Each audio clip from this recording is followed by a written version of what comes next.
C'est le fait saillant de cette 33e édition du baromètre La Croix de la confiance dans les médias, une chute de 8 points de l'intérêt pour l'actualité. Ce qui est intriguant dans ce chiffre, c'est que sur le marché de l'information, on ne voit pas actuellement des signes de baisse de consommation. Les audiences numériques, les audiences audiovisuelles sont toujours à des niveaux très très élevés. Donc je me pose la question, est-ce qu'il ne s'agit pas plutôt d'une forme de saturation par rapport à l'information ou une forme d'insatisfaction par rapport à l'information qui est proposée, parce que honnêtement, dans la consommation des Français, je ne sens pas une consommation moindre d'actualité.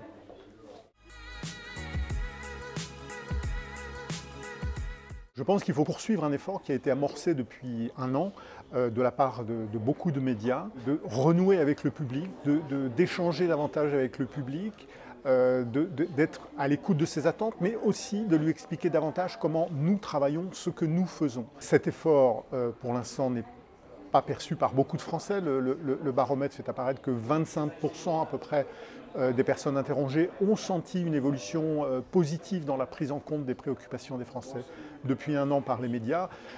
En revanche, plus de 70% qui estiment qu'il n'y a pas de progrès. Ça veut dire qu'il reste beaucoup d'efforts à faire, mais que c'est bien dans cette direction qu'il faut aller.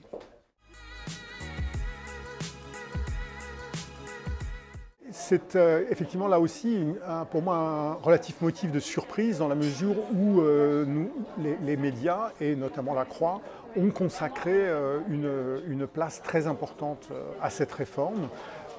À ma grande surprise, j'ai fait un compte et sur la période mi-novembre, fin décembre, je me suis rendu compte qu'on avait fait la moitié des unes de La Croix sur la réforme des retraites. Et c'est vraiment beaucoup et c'est en un sens peut-être trop. Là encore, je me pose la question, est-ce que c'est la manière dont on parle de cette réforme qui ne convient pas au public, qui fait qu'ils ont le sentiment qu'on n'en parle pas assez, c'est-à-dire qu'ils trouvent peut-être qu'on n'en parle pas bien ou comme eux aimeraient qu'on leur en parle. Ça demanderait des études plus fines, mais ça montre bien qu'aujourd'hui, entre les Français et les médias, il y a des difficultés de communication et que c'est un sujet, un chantier très important pour la profession dans les années qui viennent.